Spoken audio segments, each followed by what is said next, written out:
እንደዚህ አይነት እናትና አባት አለ እንዴ? ልጆቹን የወለዷቸው እናትና አባት ምን አይነት ገጠር ውስጥ ያሉ እናትና አባት እኮ ናቸው። መተት ምናምን ድግምት አለ ብዬ ማመን ሰው አይደለሁም፣ ግን አለ ለካ ላላቆማ ያንን ዓለም አላየውም። እባካችሁ አትረዱኝ እያለ አረዱት እያለቀሰ። ሰላም ሰላም ውድ ቤተሰቦቼ እንኳን ወደ ቻናሌ በሰላም መጣችሁ። ጾሙ ጸሎቱ እንዴት እያለፈ ይገኛል? እየበረታችሁ እየጠነከራችሁ እንደሆነ ተስፋ አደርጋለሁ። እንግዲህ ውድ ቤተሰቦቼ በዛሬው ቆይታችን በአዳዲስ መረጃ በአዳዲስ ቪዲዮ ተገናኝተናል። አብራችሁን ከቆያችሁ ብዙ ነገር እንማማራለን። በቀጥታ ወደ ዛሬው መርሃ ግብራችን እንሄዳለን። እንደዚህ አይነት እናትና አባት አለ እንዴ? ልጆቹን የወለዷቸው እናትና አባት ምን አይነት ገጠር ውስጥ ያሉ እናትና አባት እኮ ናቸው። በስላሴ ስም ይህ ኃጢአት እንዴት ወደ ከተማ እንደመጣ እንዴት ልጆቹ ለመደፈር ለእንደዚህ ነገር ቅርብ እንዴት እንደሆኑ ለግለሰብም ሆነ ለሰዶማዊነት ለሌዝቢያነት እንዴት ቅርብ እንደሆኑ የእናትና የአባት አስተዋጽኦ አለው። አስተዋጽኦ ብቻ ሳይሆን የእነሱ ውጤት ናቸው፣ ፍሬ ናቸው። እንዴት ብትሉ 100% እንደ 99 ምናምን አላችሁ 100% እንዴት በሉ። እናታቸው የነዚህ ልጆች እናት ልጆቹን የወለደቻቸው ከማን ነው? ከአባቷ ነው። በማስተዋል እናዳምጥ እና ይሄንን ታዲያ ልጆቹ ሲሰሙ አይታነቁም፣ አይገደሉም፣ ራሳቸውን አያጠፉም። ይሄን ግን ማንም አያውቅም። አባታችን ብለው የሚያስቡት ምናቸው ነው? አያታቸው ነው። ምን ማለት እንደሆነ መቼም ይገባቸዋል አይደለም? ለምን እንደዚህ ሆነ? አባታቸው የአእምሮ ዝግመት ችግር እንዳለበት ይታወቃል። እድገት ዝግመት ወይም ደግሞ የሆነ ችግር እንዳለበት ይታወቃል።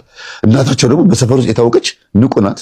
ብዙ መሬት፣ ብዙ እርሻ፣ ብዙ ንብረት ያላት ከገጠር ወደ ከተማ ወደ አትክልት ተራ አዲስ አበባ ማለት ነው ብዙ ጥቅል ጎመኖችን፣ ሰላጣ፣ ካሮት ምናምን፣ ድንች በ9 በ10 አይሱዝ የምታመላልስ ባለሀብት ናት።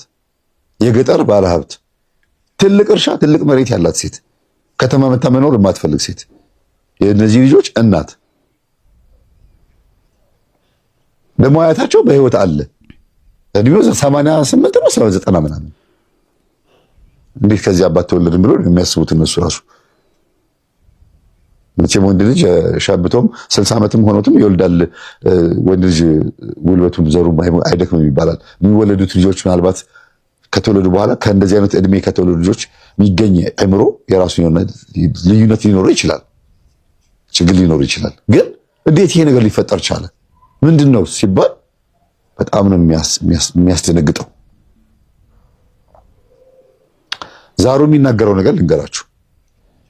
የሚጮኸው የሚለፈልፈው እኔ እናታቸው ነኝ፣ የእናታቸው ዛር ነኝ፣ እንዴት እንደዚህ ያደረክ? ልጆቹ ከአያታቸው ተወለዱ፣ እቺ እናታቸውስ ከአባቷ እንዴት ተወለደች እነዚህ ልጆች ሲባል አንደኛ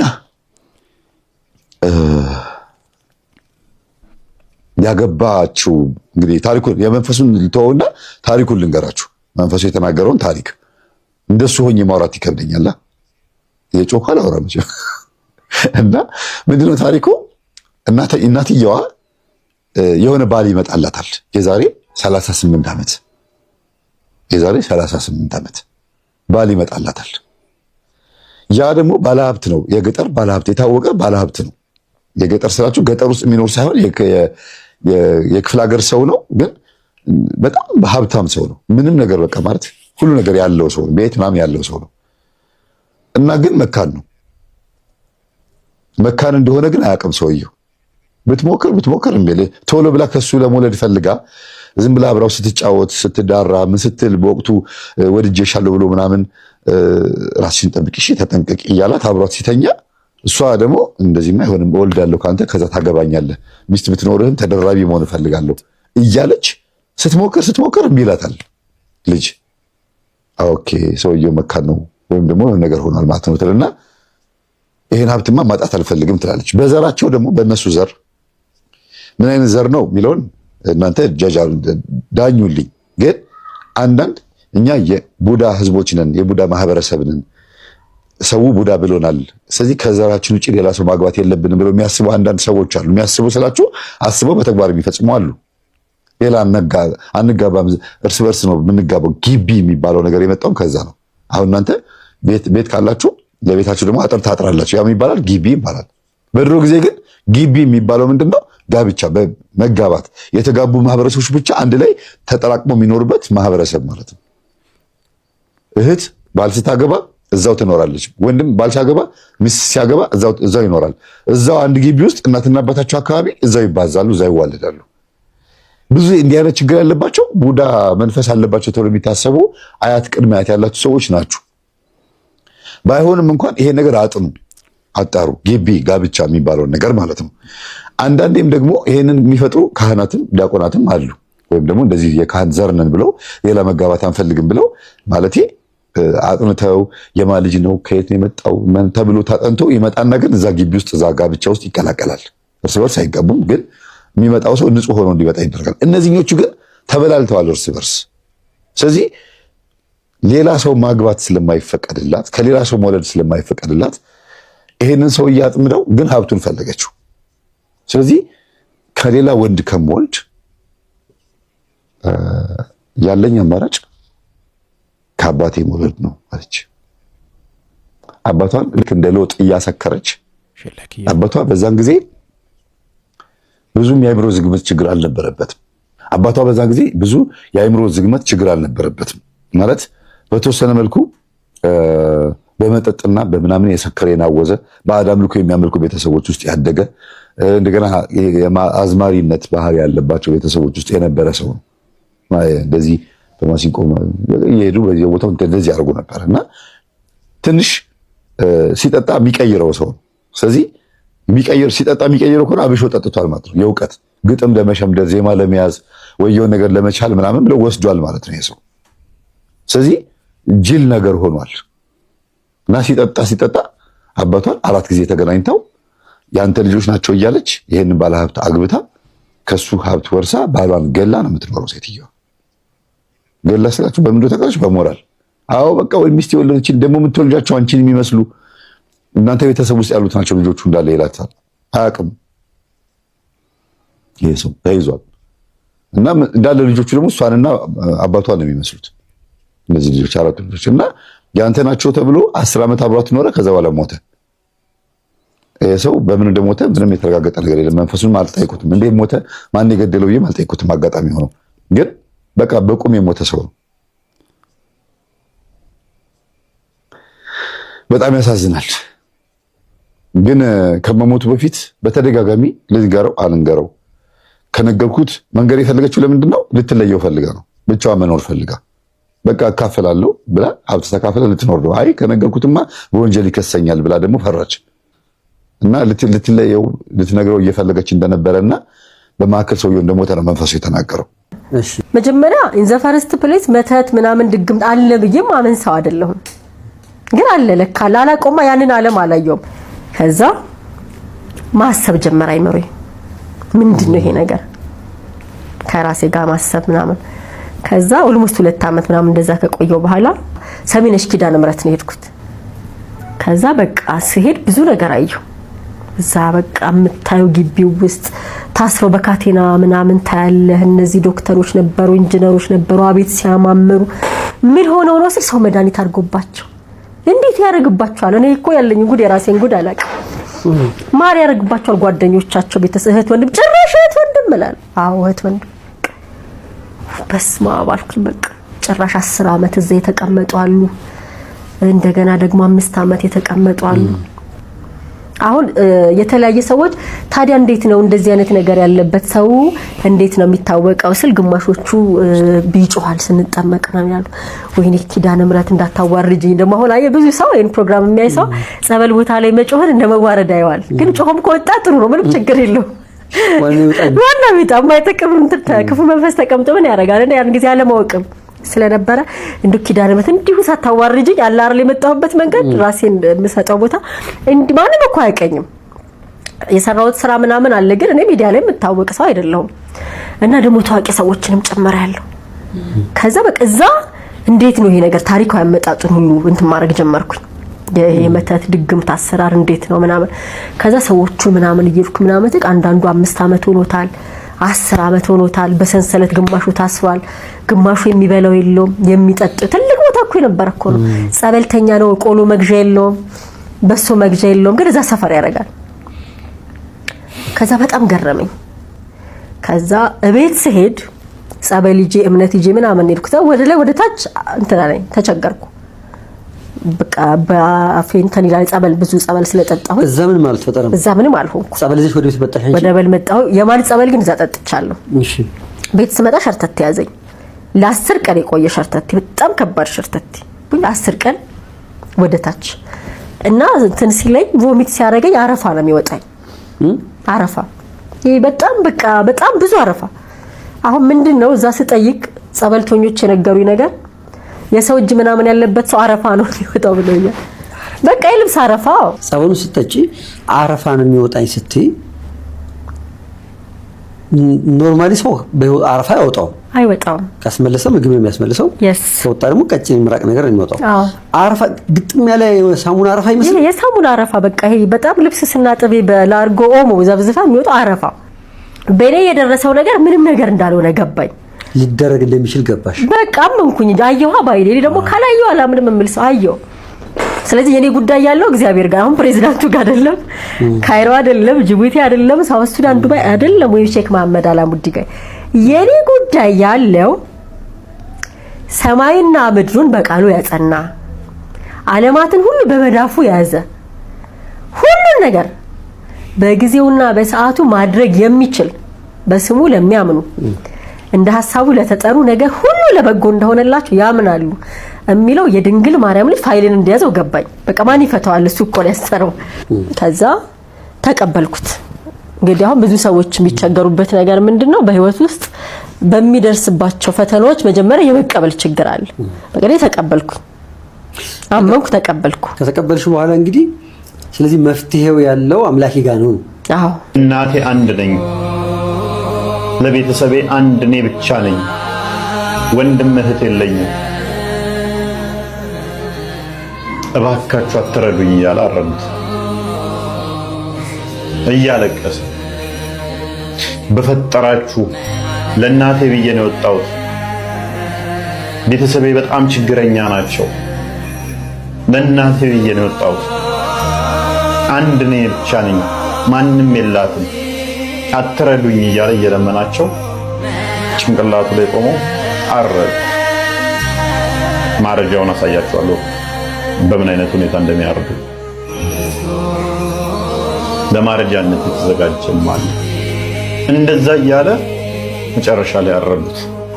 ያ ሀቢቢ ልክ ባልና ሚስት በፍቅረኞች ፍቅሬ እንደሚባል ቢጨንቀው ያ ሀቢቢ አትረደኝ እያሉ አረዱ። በዚህ መጣም ወንድሜ አትረደኝ፣ ያ ሀቢቢ አትረደኝ እያሉ አረደው። እጅግ በጣም ብዙ ናቸው እንዲህ እየተራረዱ ያሉት አደባባይ ላይ ላይቭ ላይ እንደሰማችሁት ነው። ይህ እንግዲህ ቅርብ ጊዜ የተከሰተ ክስተት ነው። ላይቭ ላይ በበረሃ ህይወታቸውን ቁማራ ሲይዘው የሄዱ ኢትዮጵያውያን ድህነታቸውን ለማሸነፍ ራሳቸውንም ቤተሰቦቻቸውንም ለመለወጥ የሄዱ እነዚህ ኢትዮጵያውያን በዘር ተከፋፍለው እርስ በርስ የሚተራረዱበት አስጨናቂ ጊዜ ላይ ደርሰናል። አሁን ከምታደርጉት ነገር አንጻር እኮ ድህነት ሲታይ እጅግ በጣም ኩራት ነው። ከዘረኝነት የበለጠ እኮ አጸያፊ የገማ የከረፋ እኮ ምንም ነገር የለም እኮ። ወንድምህን የሆነ ብሔር ውስጥ ተወሽቀ እያሰብክ አንገቱን ባየ ቁጥር በካራ ረደው የሚል አውራዊ ማንነት ውስጥ ከምትወዘፍ በክብር እኮ ለዘላለም ድሃ ሆነ ብትኖር ይሻልሃል። ድህነትን ለማሸነፍ አገርህን ጥለ ወጥተህ በዘረኝነት የሰው ሀገር ውስጥ የራስህን ሀገር ሰው እያረድክ ተሸንፈሃል። ላይቭ ላይ የተሰበሰቡት ሰዎች በጠቅላላ ተመሳሳይ አመለካከት ነው ያላቸው። አራጁ ቀጥታ ስርጭቱን እያስተላለፈ ገስት ላይ የተቀመጡት ሰዎች ሁሉ በመታረዱ ተባባሪ ሆነው አንድም ሰው መካሪ ያልሆነበት ተው ያላለበት የጭካኔ አካሄድ ነው እየሄደ ያለው። ድህነት እኮ በስንት ጣሙ ብራዘር። ያንተ እኮ ኢኮኖሚ ቢለወጥ እኮ ገንዘብ ያለው ገዳይ ትሆናለህ እንጂ እኮ የምትለወጥ ፍጡር አይደለም። መጀመሪያ ዘረኝነትን በረሃ ውስጥ የተሰደድክበት ባህር ላይ ጥለህ ወለፍ እንጂ ኢኮኖሚያዊ ለውጥ ብቻ ማድረግ ምን ይጠቅማል? ገዳይ አመለካከት ይዘህ የምትኖርበት ገንዘብ ምን ያደርግልሃል? ብራዘር አንገዳደል፣ እርስ በርስ አንበዳደል። አማራ ሆንክ፣ ኦሮሞ ሆንክ፣ ትግራዋይ ሆንክ፣ ሌላም ብሔር ሆንክ የሰው ልጅ ነህ። የሆነ ብሔር ውስጥ ስለተወሸቅ ካንተ ብሔር ውጪ ያለ ሰው ካንተ እንደሚያንስ የሚሰማህና ያ ሰው በካራ መታረድ እንዳለበት አይምሮ የሚያስብ ከሆነ አንተ በህይወት የለህም። መጀመሪያ የመጀመሪያው ነገር የሰው ልጅ ሁሉ የመኖር መብት አለው። የትኛውም ሃይማኖት ውስጥ ሁን አይመለከተኝም፣ ግን በህይወት የመኖር መብት አለው። አለበለዚያ አመልኳለሁ የምትለው በአንተ ሃይማኖት የምትከተለው አምላክ ልክ አይደለም ማለት ነው። እንዲተነፍስ እንዲንቀሳቀስ ሕያው አድርጎ የፈጠረውን ፍጡር በህይወት እንዳይቀጥል የምታደርግ ከሆነ ወይ አንተ ወይ አምላክ ተሳስታቸዋል። መጀመሪያውንም ሊያኖሩ አይገባም። አንተ አምላኬ ብለህ የምትከተለው ፈጣሪ ነው የምትለው አካል የተፈጠረ በህይወትን የሚመላለስ የሚተነፍስን ፍጡር እየለመነ እናትህን ጠርቶ አምላክህን ጠርቶ እየለመነ የርህራሄ እችን ታክል ልብ ከሌለ አንተ ሰው አይደለህም፣ አውሬ ነህ። እባካችሁ እባካችሁ እባካችሁ በዘር አትገዳደሉ። እባካችሁ ሰውነት ከምንም ይበልጣል፣ ከዘረኝነት ይበልጣል። የሄዳችሁበት አገር ሰዎች እናንተ በህገ ወጥ መንገድ እንኳን ወጣችሁ ተሰዳችሁ ብትኖሩ ገንዘብ እንድታገኙ ፈቅደውላችሁ እየኖራችሁ ነው። እናንተ ምን ሆናችሁ ነው እርስ በርስ አውሬ ሆናችሁት? እባካችሁ ለሌላው መኖር ምክንያት መሆን እንኳን ባንችል ለሌላው መሞት ምክንያት ለመሆን እጃችንን በደም አናጨቀኝ። እባካችሁ እባካችሁ ሰው ሁኑ። እባካችሁ ከአውሬነት ውጡ። በዚህ ሰዓት ላይ ሰው እንስሳ ላይ የማይጨክንበት ለእንስሳ በሚራራበት ልብ ውስጥ በሚኖርበት በዚህ ዘመን ላይ ወደ ሰለጠነ ሀገር በስደት ለመለወጥ ስትሄዱ እናንተ አይምሯችሁን አሰልጥኑ። እንደዛ ካልሆነ ሰው ሀገር ሄዳችሁ የምትተራረዱ የምትገዳደሉ ከሆነ ከዘረኝነት ማትወጡ ከሆነ እዚሁ ሀገራችሁ በድህነት ብትኖሩ ነው የሚሻላችሁ። እጅግ በጣም ጨካኝ ዘመን ላይ ደርሰናል። እግዚአብሔር ምህረቱን ብቻ ያወርድልን። መተተ አንከርት ከሚለው ታሪክ ጋር የአንድ ሰው ታሪክ አያይዤ ነው የምነግራችሁ። በገዛ ሚስቱ የተፈጸመበትን ግፍ ማለት ነው። መተተ አንከርት ማለት ስራ ሰርታችሁ ራሳችሁ እንዳትለወጡ፣ አንድ ወር ስራ ትጀምራላችሁ፣ ከዛ በኋላ እንድታቆሙ፣ ምን እንደሆነ ሳታውቁት ስራው እንዲያስጠላችሁ ማለት ነው። በሚገርማችሁ ሁኔታ ይህንን ስታደርግበት ባለቤቱ እጅግ በጣም ብዙ ነገሮችን ነጥቋለች። እንደ ምሳሌ እንኳን ብናነሳው እጅግ በጣም ለኔም ሲነግረኝ እኔ ጸበል ላይ በነበረ ሰዓት በጣም ነው ከሚገርመኝ ታሪክ ነው ማለት ነውና ለምኑ እንኳን ሰው ገንዘብ እንዳይሰጠው እስከማስደረግ ድረስ ነው ይህንን ድግምትና መተት ስታሰራበት ማለት ነው። ይዞራል፣ ከአንዱ ቦታ ወደ አንዱ ቦታ ይሄዳል፣ ስራ ይጀምራል፣ አይሆንለትም። መጨረሻ ላይ ግን ጊዮርጊስ ጸበል ላይ ከኮተቤ ወደ ላይ ማለት ነው ጊዮርጊስ ጸበል ላይ መንፈሱ ይጋለጣል ማለት ነው። ይህንን ያደረገችበት ማነች? ባለቤቱ ማለት ነው። ይባስ ብሎ ሰው እንዳያዝንለት ለምኖ ገንዘብ እንዳያገኝ። ያን ብቻ አይደለም የሚገርማችሁ ቤት ሀብት ንብረት ስለነበረው ያን ሁላ እንግዲህ ተመኝታ ስለነበረ ሌላ ከእንደገና ከዛ ከማንከራታቱ ባለፈ ምን አድርጋለች? አይኑ እንዲጠፋ አድርገው ነበር። ምን እንደሆነ ሳይታወቅ አይኑን ሞራ በሚመስል ነገር እንዲሸፍነው በማድረግ ማለት ነው። ይህንን ነገር ጸበል ላይ ሆኖ ሲያውቅ ሲሰማ አሃ ከሚስት በላይ ምን አለ እንግዲህ እሷ ከሆነች ይህንን ያደረገችው ብሎ እንግዲህ ለአንዴና ለመጨረሻ ጊዜ ያንን ያለውን ሀብቱን ንብረቱን ጥሎ እነሆ በጸበል ላይ ነው የሚገኘው ማለት ነው። ስለዚህ መተት አንከረትን ሲያደርጉባችሁ ተንከራታችሁ እነሱ በሚገርማችሁ ሁኔታ እኮ አብረዋችሁ ያንን እንዳደረጉት ራሳቸው እንደሆነ ያወቁ አብረዋችሁ መፍትሄ አፈላላጊ ይመስላሉ። የጉዳዩ ባለቤት ራሳቸው ናቸው። ነገር ግን ከስር የሚከታተሏችሁ ለምንድነው? የምትሄዱበትን አዋዋላችሁን ለማወቅና መረጃ ለመያዝ ነው። ለምን የእናንተ ሀብት ንብረት በእነሱ እጅ ስላለ የት ሄዳ ምን ታመጣ ይሆን የሚለው ነገር ስለሚያሳስባቸው ማለት ነው። ስለዚህ ይህንን እንግዲህ እንደዚህ የሆነን አለን ካላችሁ ኮተቤ ሐና ማርያም ጊዮርጊስ ቤተክርስቲያን እዛ ሄዳችሁ ማርያም መግደላዊት አለች፣ ቅድስት አርሴማ ጸበል አለ፣ የጊዮርጊስ አለ። እዛ ሄዳችሁ እንግዲህ መጸበል ትችላላችሁ ማለት ነው። ሰላማችሁ ይብዛ። እመቤታችን የግዴታ ማረፍ ነበረባት የሚለው የሊቃውንት ሁሉ ስምምነት ያለበት ሐሳብ። ለምን ምን ጥያቄ ሲጠየቅ እንደው ሳታርፍ ቢወስዳት ኖሮ ዝም ብሎ ንጥቅ አድርጎ ወልዳው አለች። ያው ጥንቱን እኮ እኛ ሰው አይደለችም ያልነው ያው ሰው ትሆን ኖሮ ትሞት ነበረ፣ ሰው ስላልሆነች ነው ሚል ጥያቄ ይነሳ ነበር። ክርስቶስ ደግሞ በፍጹም ሰው መሆኗን ሰዎች ማመን እንዳለባቸው ሰው ምክንያቱም እሷ ሰው መሆኗ ካልታመነ አምላክ ሰው ሆኗል የሚለው ቃል ሜዝ ሊሆን ነው ወይም ተረት ሊሆን ነው። አምላክ ሰው ከሆነ በምትሃት ካልሆነ ሰው የሆነው በእውነት ከሆነ ሰው የሆነው የግዴታ እሷ ሰው መሆን አለበት። ሰው መሆኗ ላይ ሰዎች መጠራጠር ስለሌለባቸው ሰው መሆኗን እንዲረዱ እንድትሞት ፈቀደ። ሁለተኛው የሞቷ ምክንያት ይሄ ነው፣ ሌላ ነገር የለውም። ስለዚህ እመቤታችን የሞተችው ራሱ ሰው መሆኗ እንዲረጋገጥ ነው፣ ሰው መሆኗን ለመግለጽ ነው ሞቷን የፈቀደው ብለው የቤተ ክርስቲያን ሊቃውንት ይናገራል። በሌላ በኩል ደግሞ እግዚአብሔር ፈታሄ በጽድቅ ነው፣ ፈታሄ በጽድቅ ነው። አንድ ጊዜ ከፈረደ በኋላ የሞትን ፍርድ ሁሉም ያን ጽዋ ሲቀምስ ኖሮ እርሷ ያን ጽዋ ሳትቀምስ እንድታልፍ አላደረጋትም። እሱ ራሱ ያን ጽዋ ቀምሶ ነበርና ሰይ ፈታሄ በጽድቅ ስለሆነ እርሱ ሞቶ እርሷም እንድትሞት ፈቀደ። ይህን ደግሞ ፈታሄነቱን ይዘን ሞቷን እንደ ማንኛውም ሰው ሞት ደግሞ አድርገን እንዳንጃጃል ሞት ሰለማት ይደሉ ራሱ ቅዱስ ያሬድ እኮ የሞተችው ፈታሄ በጽድቅ ስለሆነ ነው ይላል። ይመልስና ደግሞ ሞት ሰለማት ይደሉ ሞታ ለማርያም ያሰብ ለኩሉ ይላል። ሞትማ ለሚሞት ሰው ሁሉ ይገባዋል፣ የማርያም ሞት ግን ያስደንቃል ይላል።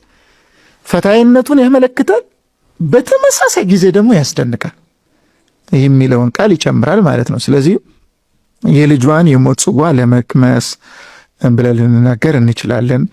በሌላ በኩል ደግሞ የሞተችው ሞት የረከሰ የተዋረደ የጎሰቆለ እንደ አዳም አዳም መሬት አንተው ተገብ ውስጥ መሬት አባለውት ብዙ ኃጢአት እንደተባለው ወደ አፈርነ ወደ አፈር ገብተህ ፈርሰ በስብሰ ትቀራለህ እንዳለው ፈርሳ በስብሳ ለመቅረት አይደለም የሞተችው።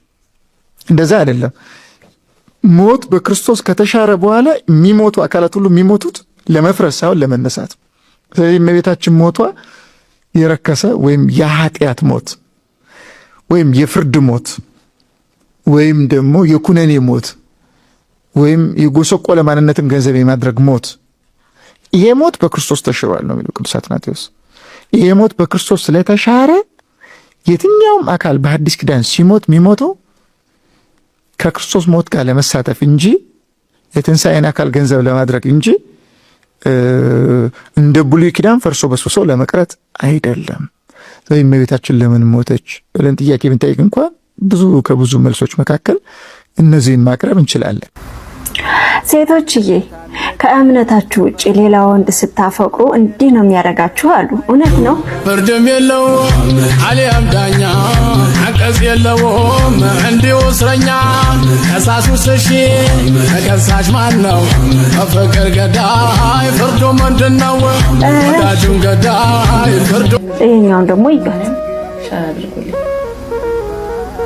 እኔ በማህተብ ቀልድ አላውቅም። እያንዳንዳችሁ ማህተባን በጥሳለች ምናምን የምትሩ ማለት ነው። እኔ በማህተብ ቀልድ አላውቅም። እዚህ ጋር ደስ ይላል። ግን አሁን እዚህ ሶሻል ሚዲያ ላይ ማለት ነው ምን እንደታዘብኩት አውቃላችሁ? እኛ ራሳችን እውቀት ሳይኖረን ግን ሰዎችን በማስመሰል የምንወዳቸው በማስመሰል ለዛውም ደግሞ በእምነታችን እውነቴን አሁን ይሄ በእምነቴ ላይ ምንም አይነት እውቀት የለኝም፣ እግዚአብሔር ይመስገን። ግን እውቀት የለኝም ማለት ግን ሰዎችን አስመስዬ በእምነት ታክኬ በማስመሰል ሰውን ሞድ መመስል አይነት ሴት አይደለሁም። የእውነትን ሰውን በሰውነቱ አከብረዋለሁ፣ እወደዋለሁ በፍጹም። ከዛ ውጪ ሌላ ምንም እሱ ደስ ይለዋል ብዬ እምነት የማይፈቅድልኝን ነገር አላደርግም። በአናቱ ይተከላል አላደርገውም። እናቶቼ እባካችሁን አሁን እቺ ልጅ የሆነች ልጅ ታስተውሱ ከሆነ በጣም ጎበዝ ነች፣ እዚህ ሜዳ ላይ ስትታይ ትዘምራለች፣ ደስ የምትል ልጅ ናት። ከጊዜ በኋላ ግን የሆነ ሙስሊም ልጅ አፍቅራ ደግሞ መጣችልኝ። ከዛስ ምን አለች? ክርስቲያን ነበርኩኝ ክርስትናን በደንብ አውቃታለሁ ምናምን ብላ እንደውም ኮሜንት ላይ ቻታለሁ። እና ምን እላችሁ ፈልጌ ነው ምንም ነገር ሊቀር ይችላል፣ ምንም ነገር ግን በእምነታችሁ አትደራደሩ። የእውነቴን ነው። እናትም አባትም ገንዘብ ሀብትም ሁሉም ነገር ሊቀር ይችላል። እምነት ግን እምነት ናት። የትኛውም እውቀት ባይኖረን በእምነታችሁ አትቀልዱ። የምሬን በእምነታችሁ አትቀልዱ። ታለም እና ልብ አድርጊ። ምናልባት የምትወጃቸው የምታከብሪያቸው ሙስሊም ጓደኞች ሊኖርሽ ይችላሉ። ግን የምታከብሪያቸው በዚህ አይደለም። ሰውን የምታከብሩ በሌላ እና ልብ ይስጠን። ሌላ ምንም ልል አልችልም። እንግዲህ ውድ ቤተሰቦቼ በዛሬው ቆይታችን በዛሬው ትምህርቶቻችን እነዚህንና መሰል ጉዳዮችን ለመዳሰስ ለማየት ሞክረናል። ሁላችሁም ኦርቶዶክሳውያን ይህንን ቪዲዮ ሼር በማድረግ ለወዳጅ ለጓደኛ ለቤተሰብ እንዲደርስ ማድረጋችሁን እንዳትረሱ። ይሄ በጣም ቀላሉ ሁላችንም ልናደርገው የምንችለው ተግባር ነውና ይህንን ማድረጋችን እንዳንረሳ። እግዚአብሔር አምላካችን ከሁላችን ጋር ይሁን። ያስተማረን የመከረን የአባቶቻችን አምላክ በእውነት እግዚአብሔር አምላካችን ስሙ በፍጥረት አንደበት ሁሉ የተመሰገነ የተወደሰ ይሁን። ይቆየን። አሜን።